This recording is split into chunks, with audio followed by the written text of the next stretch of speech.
It's another day, the sun is shining. Got to know what's going on around you. Wake up, it's the time to motivate your mind. Come with me, let's make this moment brighter. Wake up with the Bahamas at sunrise. Live from Rawson Square, it's the Bahamas at Sunrise with host Ramal Ferreira and Gabriella Fraser.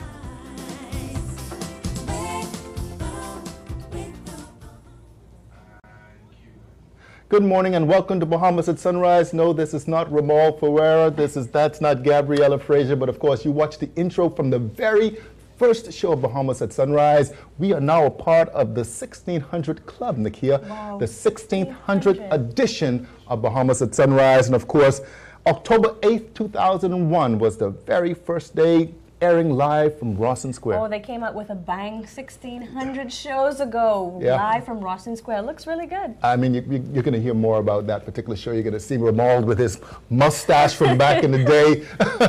A very special look, Ramal. But listen, next month, of course, we're going to be celebrating the 16th anniversary of Bahamas at Sunrise. And of course, today it's the 1600 show. And so congratulations to Joan Albury and the entire dedicated team of Sunrise. Yes, congratulations. Professionals, man. Many have been here and many are still here. And of course, I mean, Joan is, I mean, this is really a very special edition to think 1,600 episodes. Not many shows have actually lasted that long. No, but you know what I think about 1,600 mornings, early mornings. Yeah. You know, I think congratulations for surviving that. You know, that's what we should really talk about here. Well, listen. On this particular early morning, we have a great show lined for you. We're going to be talking again with the Bahamas Chamber of Commerce and Employers Confederation about Family Island business development. We have the Member of Parliament from Maikal in the house to talk about how those islands are doing, Post Irma and of course Post Matthew. And the PHA's Director of Psychological Services will talk with us about how to manage storm-related stress, Nakia. Yeah, and speaking of storm, on our roundtable discussion, we are going to debate, you know, whether we should or should not rebuild those islands that continue to get ravaged by the storm. So we're looking forward to that. But we're going to go to a quick commercial break, and then we've got all that great stuff for you here at Bahamas at Sunrise.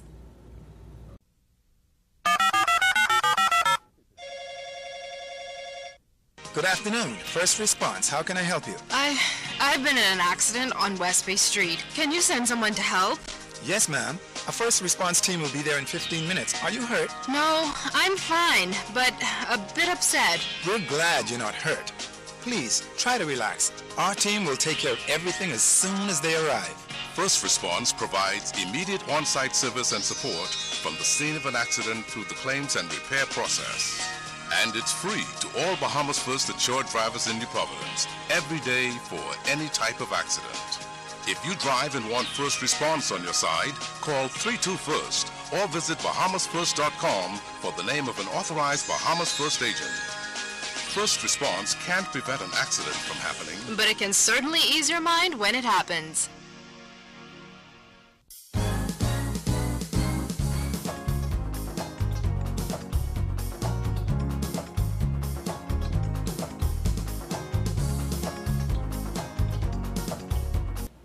Welcome back to Bahamas at Sunrise. Of course, we hear a lot about the Bahamas Chamber of Commerce and Employers Confederation in New Providence, but of course there are many chambers around the Family of Islands, and we're very pleased to have joining us this morning on Bahamas at Sunrise the CEO of the Bahamas Chamber of Commerce, and Mr. Edison Sumner, who is no stranger to us, of course, and Roderick Sims, who might be a little bit of a stranger to you, the viewing audience, but of course we've known him for a very long time, very active, of course, in the community and with the Chamber. He is a director and, of course, the division chair for the Family Island Development and Infrastructure.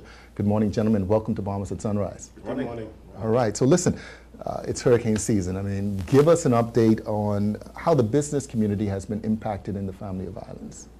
Well, I'll let Roderick take some of that. I just want to say that we have been working through our Family Island chambers and also the local government administrators to assess what's been going on in the islands. Our main concern, of course, as a chamber is to ensure that, or to look after the business community. Right. We've got other agencies who are looking after the residences, the families, etc., from the humanitarian aid, but the chamber's purview really is to look after what's happening in the business community, to see how we're able to help restore trade and commerce on those islands, because as you know, the small business community on the islands really are the lifeblood of the economy. Absolutely. So it's important for us to get a handle as quickly as we possibly could on what's happening and its impact on the economy, and that's coming through process of evaluations currently undergoing. Did you have an opportunity to travel with the government, or you've been mostly liaising with the Family Island administrators? Well, we haven't traveled with the government yet, but Roderick has been moving around the island so far, so he has a better grasp on the ground of what's been happening there. All right, well, Roderick, I mean, tell us, I mean, it's obviously devastating to see the images, but to be there live and in person and see the destruction, not just to the personal lives of persons, but their livelihoods as well. Yeah, so hurricanes and tornadoes leave damages in their wake. And like Edison pointed out, the business community plays an inviting role in these small communities on the islands of the country, restoring them to normalcy, so they are able to provide different products or services in the community is very important. And some of the damages that were sustained, like in Bimini, you have roof damages, you have inventory, you have freezers, you have dog damages that are a challenge to ongoing operations. So returning those businesses to normal as soon as possible so they can continue to contribute to the environment and the community is very important. Well, tell us a little bit more about how the Chamber of Commerce assists the Family Island business community overall in recognizing economic opportunity or just mitigating risks.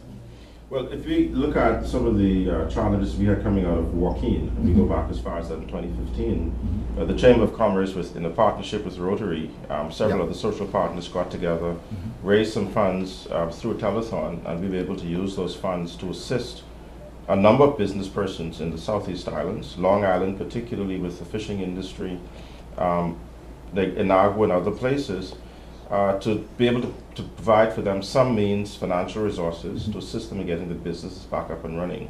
Apart from that, just bringing resources, we've also been reaching out to other islands. I recall like places like Abaco and Exuma, where we've been providing some support, technical support on small business development, training exercises, workshops, etc. that we've been conducting with them through our small business division of the Chamber.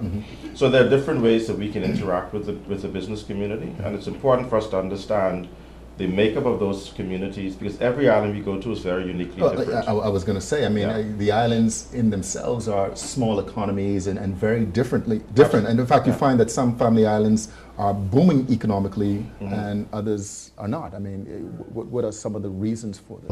In analyzing them, we look at the second homeowners play a very important role. We look at the tourists that arrive by air. They have a very active boating community.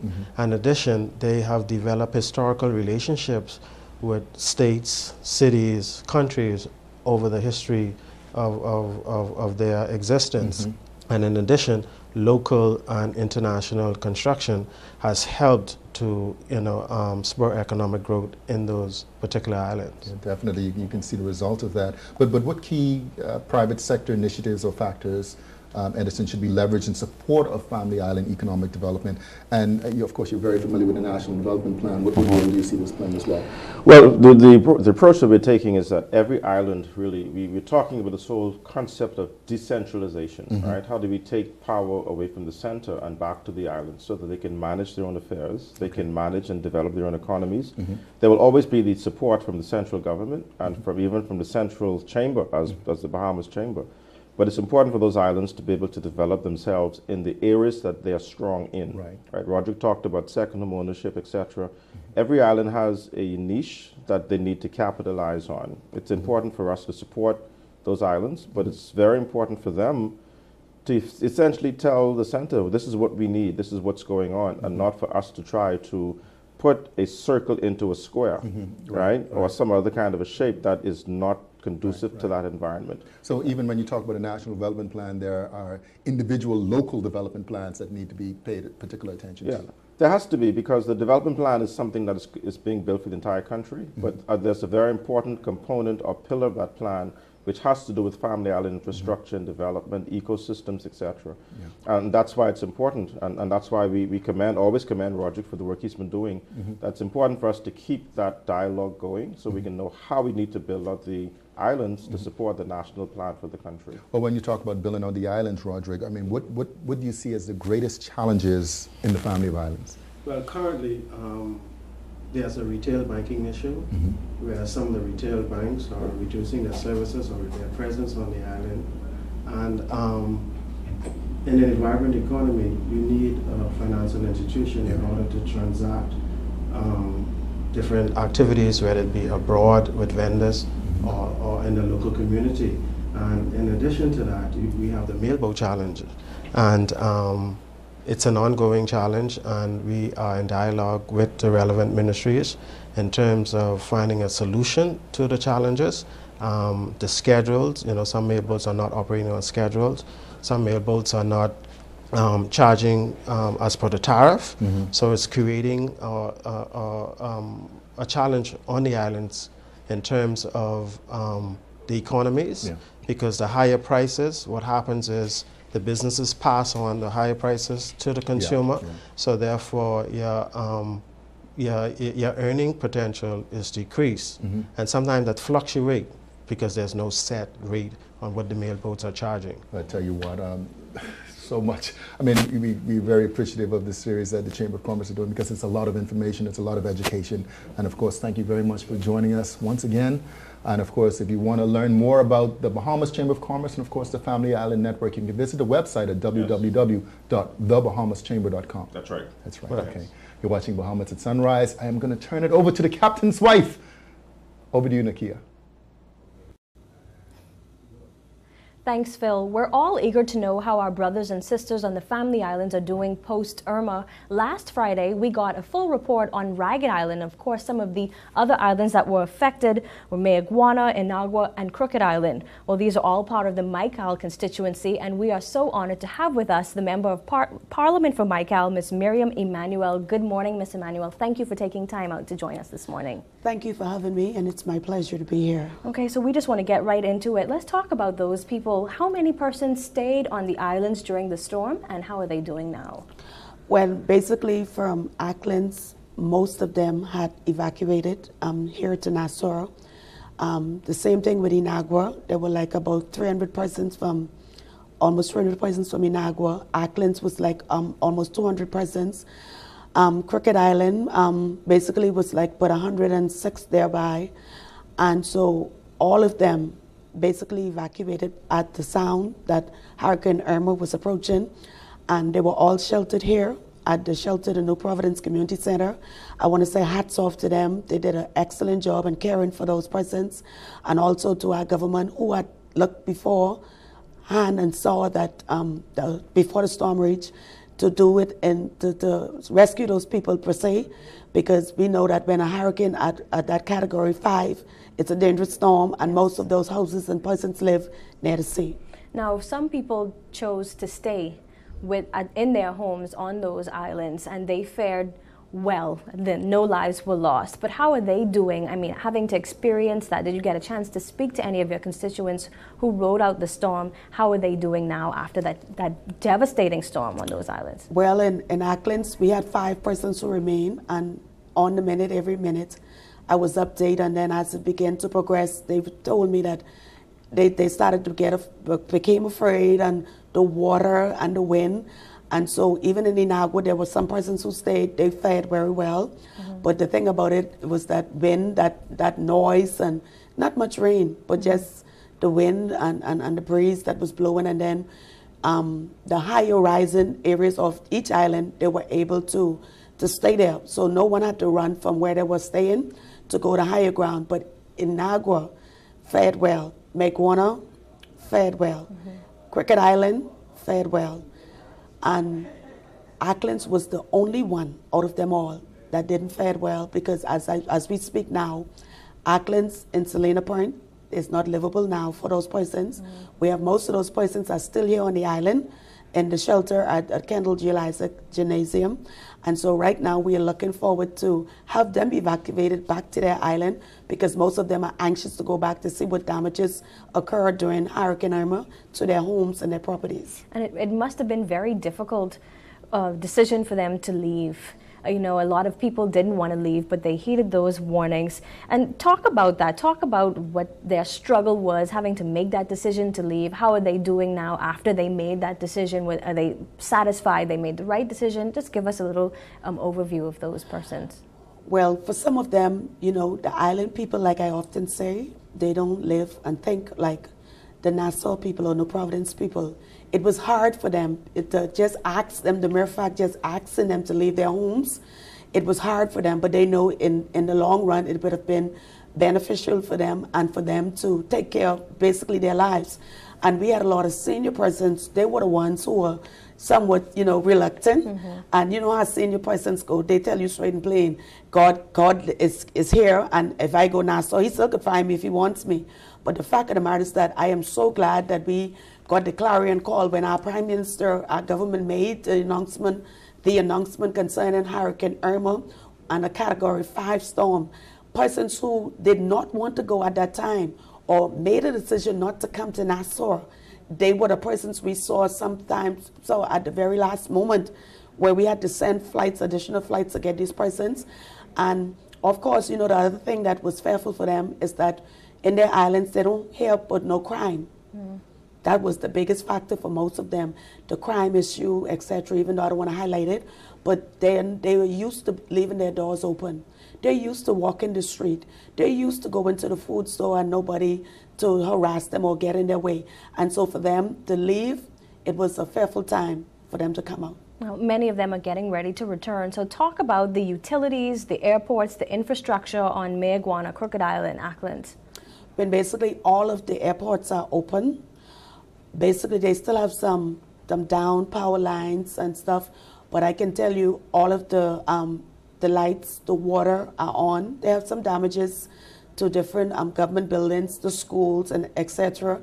But in Acklands, there's about 30% in Salina Point where the current is not on because as I speak, we still need to do a cleanup. We still need to do some assessment, and therefore only certain of the houses are able to have electricity and water because of the surge that came over most of the houses. And right now, electricity and power has not been stored to those areas. But going forward right now, they are anxious, they are optimistic, and they are looking forward to rebuilding their lives and looking forward to start again. Let's say it again, let's start again, because they're going back and they don't know what they're going to. So they're still in good spirits, the people of Yes, Mayaguana. they are very high spirit, and I must tell you, the island people are very resilient people. They are very independent. And even in Inagua, where Martin Salt Company is, Martin Salt Company experienced some damages, but trust me, those people are doing well, they're excited, and it's a community effort. They're cleaning, they're fixing whatever, and their spirits, I've never seen person's spirits so high, because after a storm and not knowing what's happening, they're content, they're happy, they're thankful for what all the government has done for them, but they want to go back home now. Okay, great. Well, thanks so much for joining us, Miss Emmanuel, giving us that update on Michael, and good luck with the cleanup and restoration of those areas. Thank you kindly. You're watching Bahamas at Sunrise. We'll be right back after this commercial break. Accidents and emergencies are not scheduled life events. When they occur, people are usually caught off guard. The following items will assist healthcare providers with your specific case: identification, photo ID for registration purposes. Examples include your driver's license, national insurance card, or passport. If you were admitted to hospital prior to your emergency, discharge summary or most recent discharge letter with relevant information regarding prior diagnoses and treatment. A referral letter from the healthcare provider who would have sent you to the emergency department. All your medications and pills prescribed, herbal, or any over-the-counter medication is required. Have a list of all allergies, insurance card when necessary, emergency contact information, an interpreter for foreign nationals when necessary. Bring comfort items, change of clothing, books, iPads, blankets. Bring a list of questions for the medical providers. And of course, bring patience. Remember, the best person to manage your health is you.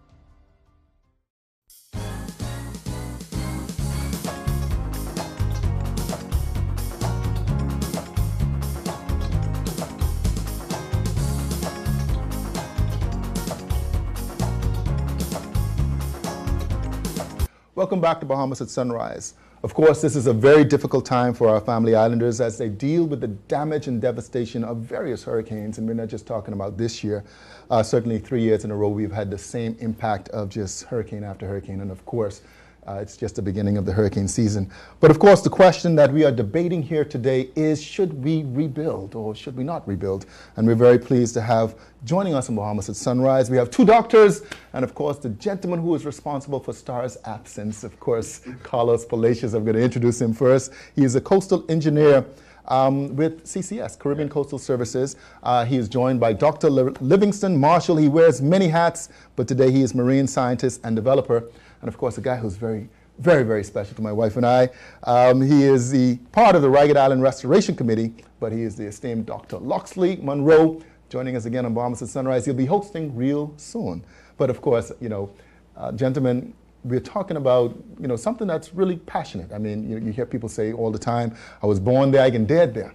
You know, my navel string is buried there. You know, Dr. Monroe, we're going to start off with you because, you know, you spoke about this most recently. You know, why is it so important for persons on the southern islands in particular, even if it's only 50 people left from the island, to remain on that island? Well, a part of it is cultural. Okay. A huge part of it is cultural.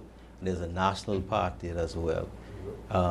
Coming from Ragged Island, there are lots of people in Nassau, in the Bahamas, in Germany, Australia, America, from Ragged Island. A lot of us left Ragged Island not so much because we wanted to leave, but because of opportunities, educational, career-wise, and so forth. And I think we have expanded tremendously. But all of us remember growing up on Ragged Island. Our grandparents, our aunts are there still. And many of us dream about going back. We dream about it. We go back, we have homecoming, and so forth. And a part of the culture of Ragged Island is about hard work. We grew up, in many instances, many of them will tell you that we had the windmill at Horswell Bay, we had a solar system to power the commissioner's electronic and telephone communication system as we grew up on Ragged Island in the early 60s. Modernization took a lot of that away. Now we have come back to the point where we speak to going green again. It's not going green for the first time, it's really expanding what many of us grew up with. The other point is this: if you listen to Barbuda, you listen to the British Virgin Islands, you listen to Miami and so forth, yes, they have more people, but I don't hear any of them actually suggesting that people abandon their homestead. They're all talking about the cost of rebuilding and how to rebuild, not about abandonment. So I think that really kind of synchronizes with the feelings, with the thought, the thinking of people from Ragged Island. Well, you know, certainly playing a little bit of devil's advocate here today, but you know, the devastation was tremendous, Dr. Marshall, and when you talk about whether it's building for 50 people or building for 500 people, obviously the potential is there, but what are some of the critical factors that we need to take into account when we're having this type of conversation? Well, looking at it mostly from sort of a scientific perspective, Dr. Monroe touched on a couple of things. You got to consider the cost. If you can get past the cost, then you begin to factor in things like the proximity to the actual shorelines. For example, the further you're set back from the shoreline and the higher ground that you're on, that's a critical factor in terms of dealing with flooding from either rain and or storm surges. Another critical factor is the strength, and Carlos could speak to this, of the materials that you're going to use to build with. He can also speak to, or we can all speak to, you know, where you're going to place the support infrastructure to support the planning. And I think that in our case, just like in any other jurisdiction, what we need to do as a country is to sit down and to begin to talk about what are the pluses and the minuses. We need to look at, all right, where are the hurricanes going to hit likely in the future? Where have they been hitting? And assume for the worst, but plan nonetheless. Plan, and then get as many people involved in the planning process as possible. Yeah, obviously we've evolved. I mean, from the early days with Dr. Monroe was talking about, but you know, it's 2017, and of course, you know, Carlos, you know, considering climate change and coastal erosion, you know, are there new ways of building? And Dr. Marshall kind of pointed you in your direction with this. Are there new ways of building that can make these islands less susceptible to storm damage. Yeah, so Phil, you know, we appreciate the fact that we live in a coastal nation, and a hurricane is almost a culmination of everything that could be coastal. Right. You know, you have strong winds, you have storm surge, you also have rain, then you have some haphazard systems like tornadoes, etc. And so, of course, as a people, we have to learn to adapt because the frequency and the intensity of these systems is increasing. Right. And so a part of it is understanding where we're located and how that impacts us, socially, culturally, as well as from a construction and setback standpoint. So certain things are simpler. For example, beginning to understand where we need to raise our building envelope, be higher off the ground.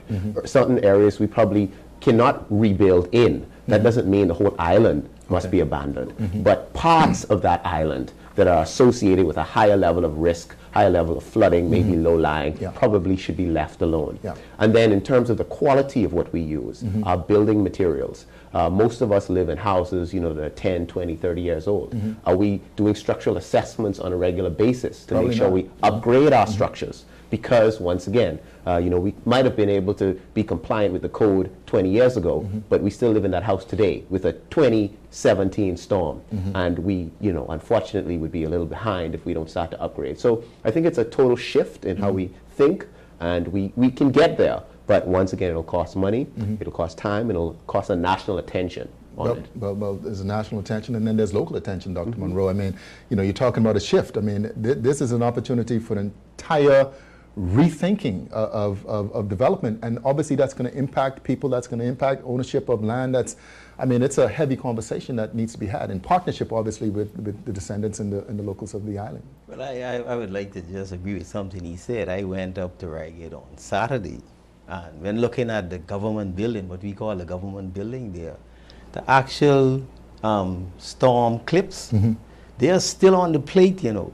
The storm clips are still on the plate for the roof, but the roof is gone. The roof is gone. And as he said, that was built 20, 30 years ago, and the storm clips were in place on one side and not on the other side. There are 2 storm clips sitting on that plate, but there is no roof. Those things could not hold that roof given the force of the wind that was there. So in terms of building code, that is definitely a part of what needs to be addressed. It's not just a matter of rebuilding to our code now, but to look at how you're going to be able to match 185 miles per hour wind. The other thing too, when we talk about how we look at it, if we remember back in 1965, we had something like, or 1960, we had 165,000 people in this country. We had maybe 1 or 2 Bahamian doctors, 1 or 2 Bahamian lawyers. Today we got 300,000 plus people here. We got engineers, we got doctors, we got lawyers, we got all sort of resources in this country. And we need to own this country and stop allowing folks from outside to come and tell us what it is we're going to do. We have doubled our population in the last 50-something years, right? There's absolutely no doubt we have the resources.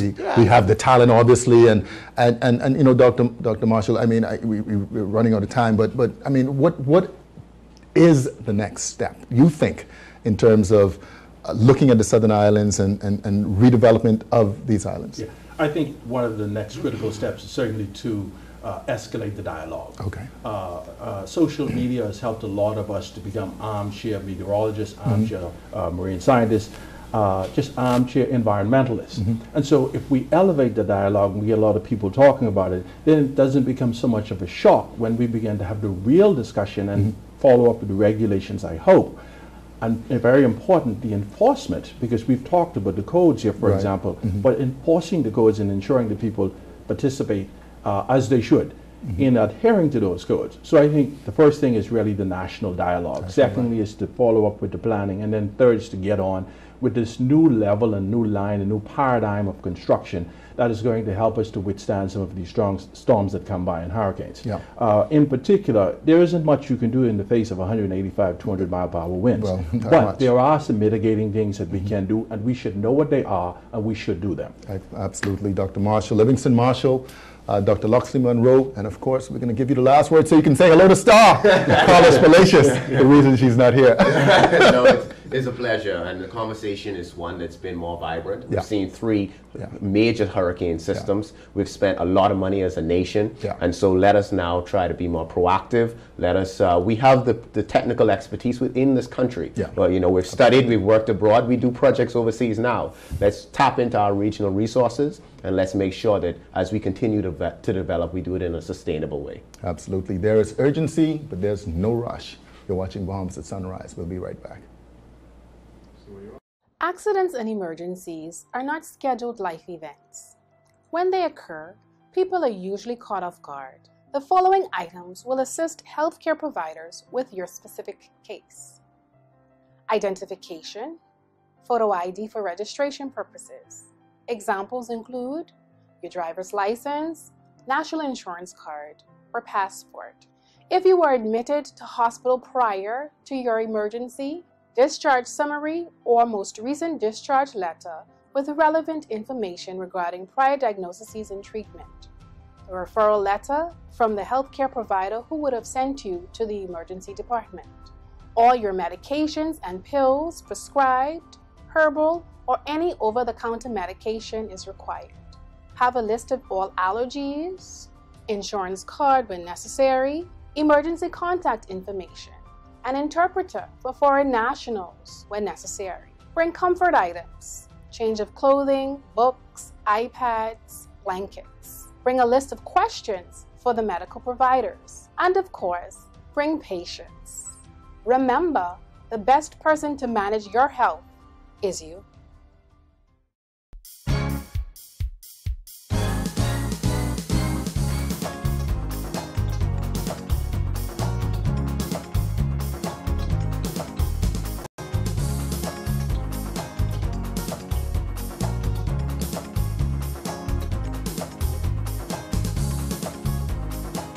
Welcome back to Bahamas at Sunrise. We're at the midway point of the weekend edition. Yes, it's Friday, TGIF, and what a great roundtable discussion. I was there interested, paying attention, tuning in. You know, I had to kind of run real quick because I didn't want to stop because, you know, when you think about the talent that we have in this country, man, we've got everything that we need right here.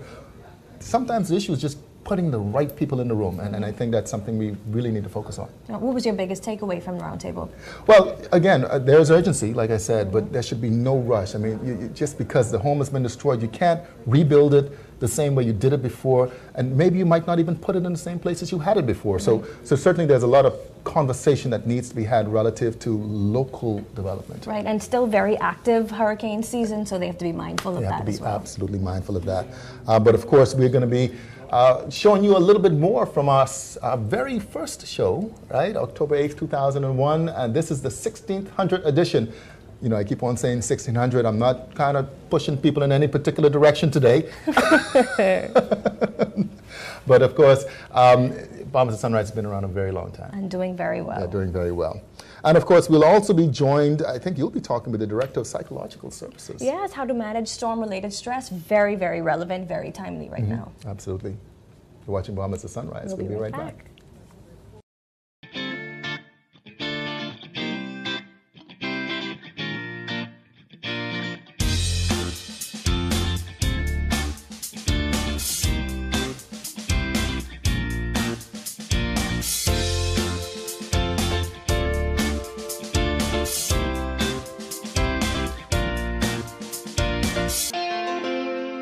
17 retail stores, one address. Visit us at the Old Fort Bay Town Center. Telephone 362-4177 or like us on Facebook.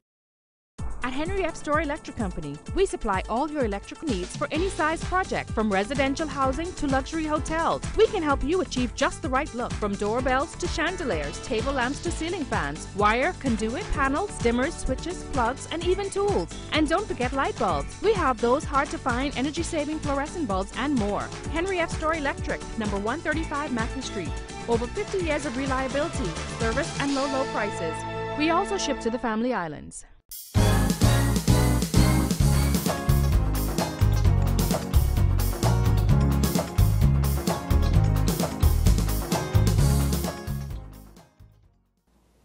Welcome back to Bahamas at Sunrise. Now, the news of an impending Category 5 deadly hurricane could cause panic in anyone. Now, you want to add to that previous encounters with destructive storms, loss of property, and being displaced that could make us all very emotional and vulnerable. But we have the right person here to talk with us today about how we can manage all of that. Joining us is the Director of Psychological Services at Public Hospitals Authority, Ms. Carolyn Roberts. Thanks so much for being with us this morning. Thank you for having me. Of course, this is a very timely conversation to have. But we want to know, firstly, let's talk about those who I would assume would be most vulnerable. How do we prepare children for these types of storms? I think it's important that I don't think you could ever fully prepare an individual for a disaster, because generally disasters occur without our knowledge. Although we know that the disaster may occur, we never know what the extent would be. Children tend to react, basically, they tend to emulate their parents. And if parents become, say, overly emotional, crying, panicked, fearful, etc., the children will tend to follow those behaviors. So generally we tell persons to remain as calm as possible. A lot of times it is important that you communicate with your neighbors and talk to other adults about how you may be feeling. I think that's very important. And for those persons who would have already experienced this traumatic event, those who would have gone through Matthew, through Joaquin, those who just experienced this, I mean, we're still in a very active hurricane season. Yes, we are. Hopefully nothing is coming our way, but you know, how would they be feeling right now, or how would they have been feeling the approach of Irma, and how could they minimize that anxiety? I think that there are two things you asked. How they may be feeling. I think they may be feeling fearful. There may be some level of anxiety. In certain cases, they may be feeling panicky. And in certain cases, they may be asking themselves, why me? Feeling angry, a feeling of ambivalence. Why do I have to go through this again? I feel that those are the times when they are most vulnerable, and therefore, again, it's important that they be able to communicate those feelings to somebody who will listen without judgment and who will encourage them as best as they can. Can post-traumatic stress disorder be a factor here, and how do we recognize that in our family members, our loved ones? I think post-traumatic stress can be a factor here, but bearing in mind that in most cases post-traumatic stress disorder has to be something that is displayed for months. Persons can recognize that some of the symptoms are excessive crying, sometimes people withdraw, sometimes persons stop doing the things that they would regularly do in their normal day. Persons feel depressed. Persons feel a sense of hopelessness. And of course, there's always high levels of anxiety. And I think when you recognize that persons, and what goes along with this, in many cases, people sometimes have difficulty sleeping, difficulty eating. In some cases, people sleep excessively. And in other cases, people may eat excessively, like comfort foods. I think when you, basically, you as a loved one should be observant. Observe, let's forget about the names. Let's look at the behaviors. You are related to somebody and you live with them. You will see changes in their behavior, and changes that may make you feel uncomfortable. So it is important for you to be observant and be cognizant of the changes that may occur in that individual, and whether or not they are good changes or changes that could be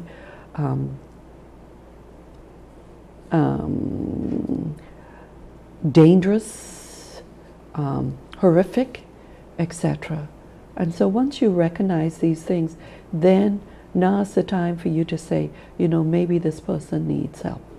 So we talked about, unfortunately, still being in an active season. So Yes. of course you should stay vigilant and watch out for those signs, but we still may have to prepare for another storm. How do we deal with stress and anxiety, especially when the news, international especially, is just bombarding you with information, with dramatic, reporting? How do we handle that? I think it is important to try and maintain routines, try and communicate with loved ones, avoid being alone if you possibly can, check upon your neighbors, ensure that your house is safe or your environment is reasonably safe, because of course there are things that could happen that is beyond your control. And eating properly is important. Eating a balanced meal. Sleep is important. It is also important for you to be able to actually express your emotions, and also exercise. Persons recommend exercise is important. And I think the most important thing is to be able to express yourself in a constructive and meaningful way to the people that you know care about you. Avoid making major decisions at that point in time, because a lot of times when our emotions are heightened, generally speaking, we do not make the best kind of decision at that particular time. I think this is all great advice, great timely advice. Thanks so much for joining us here at Bahamas at Sunrise. Thank you for having me. Okay, so we're going to throw it over to our Carlos Mackey, who sat down with the Bahamas Insurance Agency, and he has this segment for you coming up right now. Over the past week or so, we have experienced the ravages of Hurricane Irma, and our thoughts and prayers are with the folks down in Ragged Island, in Crooked Island, Acklins, and Inagua, who would have experienced the wrath of Hurricane Irma. Talking about insurance and disaster recovery, we have executives from the Bahamas Insurance Association here with us today, because we want to discuss how we move forward as a nation. We have Mr. Emmanuel Komolafe, who is the chairman of the BIA, and Mr. Warren Roll, who is the executive secretary. Welcome to Bahamas at Sunrise. Pleasure to be here. Absolutely. Gentlemen, what kind of impact do you think Irma is likely to have on our nation's infrastructure and economy, seeing as we've had such damage in places like Ragged Island and Acklins? Certainly, like you indicated, our thoughts and prayers are with the persons who've been impacted. When we look at the region, look at Antigua and Barbuda, look at Turks and Caicos Islands, St. Martin, and when we come back home here to look at the Ragged Island, look at Acklins, Inagua, I mean, the level of devastation is something that we've not seen for quite some time. Definitely, our thoughts and our hearts go out to them in this difficult time.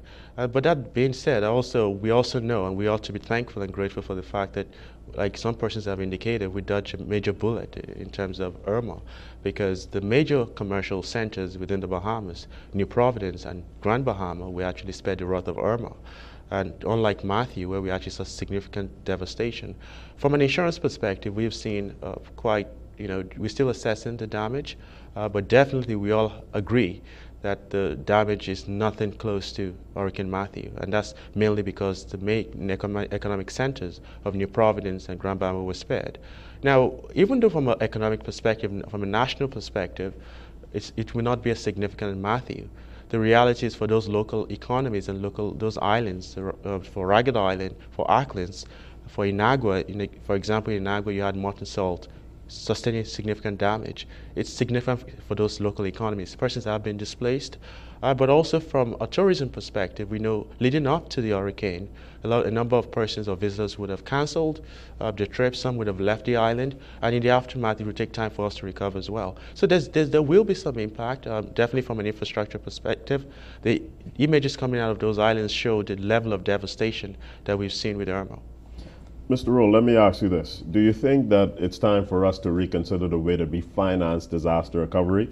We're at a place where it appears as though the hurricanes are becoming a little bit more serious on a more frequent basis. Yes. In the Bahamas, should we be having a national conversation about financing disaster recovery and how best we do that? Yeah, certainly we look at the trend of these storms over the past, say, 7 years. In 2011, we suffered the effects from Hurricane Irene, 2012 Sandy, significant flooding in 2013, Hurricane Joaquin in 2015, Matthew in 16, and now Irma in 17. So definitely the severity and frequency of these storms are escalating. So it does need to happen. We need to look at how we fund these storms from a government perspective as well as private individuals. There's many persons who have the means to affect hurricane cover and not exercising that option. From the government standpoint, we talked about or suggested that we establish some catastrophe fund, and my colleague Emmanuel has delved into this topic very recently, and perhaps he can chime in at this stage. Absolutely. I think with Matthew, the total losses we estimate to be between $600 and $800 million. Some persons put it at about $1 billion. But ultimately what we also saw after the hurricane was that the government had to borrow about $150 million. On the private insurance side, the Insurance Commission's annual report put the insured losses at about $570 million. And shortly after Matthew, just before the end of the year, the Bahamas economy was downgraded by S&P. And one of the reasons they cited was the fact that we actually suffered a catastrophic event like Hurricane Matthew. The reality is, based on our finances at this time, the state of public finances, it is time to reconsider how we actually finance those. Two things we have to do. We have to look at SICRIF, which luckily we've renewed that policy, but we also have to look at other means of funding this National Disaster Recovery Fund. Mr. Roll, let me ask you, we've had major hurricanes now 3 years in a row, serious hurricanes. This appears as though it's going to be a more permanent trend, or at least a trend that's going to last for a while, statistically speaking. Do you think that there's going to be a major impact on rates? Because as we talk about the public getting coverage, the number one thing people will tell you is, I would get insurance, but I can't afford it. How do you think that rates are going to be impacted moving forward? Okay, so insurance is basically a risk transfer mechanism. Also, local insurers will transfer that risk through global reinsurers, and those global reinsurers dictate premium rates. Now, because of the frequency and severity of losses that we've seen over the past few years, we feel that if this trend continues, it will definitely impact the rates. The current situation, we understand that it will take about $100 billion in losses to impact rates in our region. However, we do expect to see that the slide that we've experienced over the past few years will sort of abate now. Okay, and you're talking about the slide in rates? In rates. Okay. Emmanuel, let me ask you this final question. What can the government do to help make property insurance more affordable for Bahamians and residents, but not just personal property insurance, also for businesses? What are some of the things that we should be looking at and thinking about from a government perspective, not necessarily the government paying, because you've already highlighted that our fiscal position doesn't really allow that. What should we be thinking about from a policy perspective, helping Bahamians and residents and business owners be able to afford insurance? One of the first things I think we can do today, literally, I know it takes time, but currently we have a 3% premium tax on insurance premiums, and then we also have value-added tax 7.5% on insurance premiums. And so to start with, and the Bahamas is one of 3 or 4 jurisdictions in the world that actually imposes VAT on insurance premiums. If you remove that today, automatically the rates actually come down automatically without doing anything.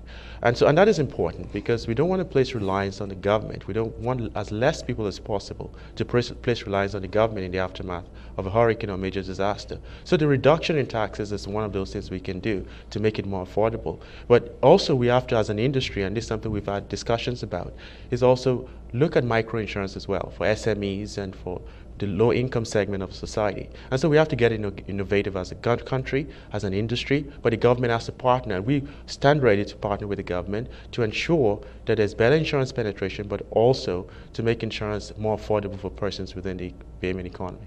Excellent. Emmanuel Komalafe, who is the chairman of the BIA, and Mr. Warren Roll, the executive secretary. Thank you guys so much for being here on Bahamas at Sunrise. Thank you very much. Absolutely. Thank you. We'll be back on Bahamas at Sunrise right after this break. What's going on, boy? Son ain't stop at Chelsea. Boy, just all numbered out. I got a number for this, got a number for that, and more numbers coming. I was just saying I want to switch my mobile provider, but that could be another new number. No, boy, you on here? Eric introduce MNP. MNP? What's that? MNP, Mobile Number Portability. See, with MNP, you could switch service providers while keeping your existing number. It's so easy. Sounds good to me. MNP, change your service, keep your number.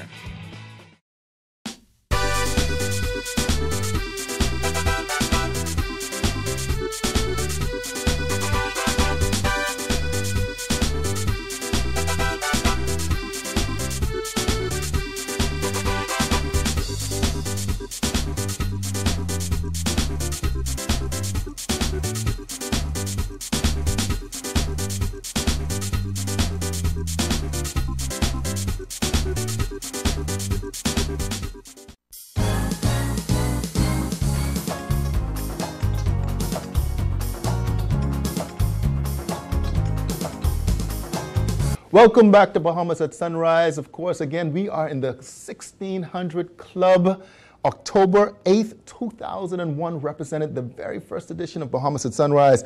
We're very pleased to be bringing you highlights of that show that featured Alia Coley, KB, and of course, the original host of Bahamas at Sunrise, Ramal Ferreira, sporting the mustache, and Gabriella Frazier. Here are the highlights. We're here to put a smile on your face and a pep in your step. We're a brand new show with a positive attitude, produced by Bahamians for Bahamians. Our aim is to showcase the absolute best of the Bahamas, to discuss the issues that concern us, and to encourage you to pursue your dreams. Today we're excited to bring you our first show live from the heart of Nassau. Coming up, we'll have special music from guest artists Alia Coley and KB. We'll chat with Miss Bahamas Nakira Sims about her extended reign and future plans. Remember the Bay Street fire? Who can forget that, right? Well, today, we'll hear more about it from the brave firemen who helped to put it out. Also ahead, we'll chat with the Attorney General, the Honorable Carl Bethel, about the proposed National Heroes legislation. We'll spotlight the hottest fall fashion trends and visit a unique ecotourism resort in Andros. All of this and more coming up after these messages from our sponsors. Early shows featured ZNS Headline. Good morning, Bahamas. I'm Keishla Smith with ZNS News Headlines at Sunrise. Representatives of regional tourism organizations, the airline industry, labor, and the private sector are scheduled to participate today in meetings to discuss the impact of the September 11th terrorist attacks in the U.S. on the region. Alia Coley performed We're Celebrating. We're celebrating who we are. Celebrate those people there and far. It's time to do it now. It's not too late. Come on, Bahamian, celebrate. Miss Bahamas 2001, Nakira Sims was a featured guest. I know you attended the Miss Universe pageant where you won Miss Congeniality. What was that experience like for you? The experience was one that really opened my eyes. Going to Puerto Rico for a 3-week period and meeting so many different women from all walks of life, different cultures and backgrounds, showed you a side of the world that you may not have otherwise seen. But it also formed us with a sense of camaraderie and friendship, and it was definitely an experience that was worthwhile. Executive producer Joan Aubrey gave certificates to police and emergency personnel who helped during the 2001 Bay Street fire, which destroyed the Straw Market and Beaumont House. And Gabriella interviewed Fireman Sergeant Evans. Give us an idea of just how deadly was this fire? Well, Gabriella, this fire was one, I must say that the fire department first of all received information of a reported fire at the world famous Straw Market at 3:20 p.m. Immediately we responded with one unit from headquarters and then subsequently units from the adjacent stations. They responded. We've had a total of 5 fire engines at the scene of that fire, and in relation to the dangers that we had encompassed, we were faced with challenges such as tanks that were propane tanks, which could have exploded due to the excessive heat that was exuberated as a result of this incident. Attorney General Carl Bethel discussed National Heroes legislation. What we're trying to do is, as a people, develop a sense of national identity and national self-worth. Mm-hmm. These things can't be imposed from above. They grow from within a people. Right. The government, we were the first government to bring in, we put Bahamians on the money.